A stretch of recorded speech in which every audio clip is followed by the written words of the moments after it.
नमस्कार सबैलाई। अब तपाईहरु हामी नेपालीहरुलाई त सिकाउनु पर्दैन कसरी फुल रोप्नुपर्छ भनेर हैन। हामीहरु किसान, जन्मजातै किसान हैन। हामीलाई जतै पनि एउटा सानो आइडिया कसरी एउटा ठुलो बकेटमा चाहिँ विभिन्न प्रकारको फुल कसरी रोप्ने भन्ने कुरो म देखाउँछु। जस्तो मैले हाम्रो यसरी निकालेँ हैन। ल अब यहाँ मात्र आउँदा यहाँ आऊ छोरा। यो मैले यसरी गरी हैन।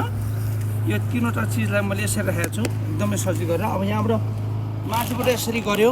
यहाँबाट माटो यसरी मजाले पुरिदियो। यसो गर्यो। हेर्नु है, यो चाहिँ सानो टेक्निक। म चाहिँ यसरी गर्छु। फ्लावर यसरी पुरिदियो। यहाँ तीनवटा गमला छ है, देख्नुभयो तपाईहरुले। यहाँ तीनवटा बकेट छ हैन। ल यसरी गर्यो।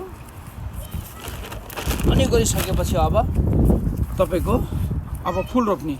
अब यो मलाई यो निकाल्यो भने अब मैले यहाँ हेर्नु त ठुलो त्यो अघि मैले निकालेको फुल यो अब यहाँ यसरी खप्पर राख्दिने हैन। राइट। अब यो बकेट यहाँ होल छ यहाँ हैन। यसमा यसरी राख्दिने हैन। अब यो बकेट निकाल्यो। यसमा यो छ यसको यो यसरी राख्दिने हैन। अब त्यही माटोले अब अलिकति यहाँ यसरी माटो ल्याएर यसरी अब माथिबाट कति सजिलो।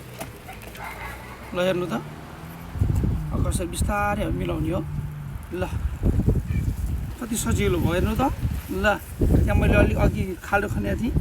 अब अलिअलि यो माटोले अघिको माटोले यसरी थोरै यसरी गरिदिएपछि कति राम्रो मलिलो माटो। ल खन्नै परेन हेर्नु त कति इजी छ है। तपाईहरु पनि यसै गर्नुहोस् ल।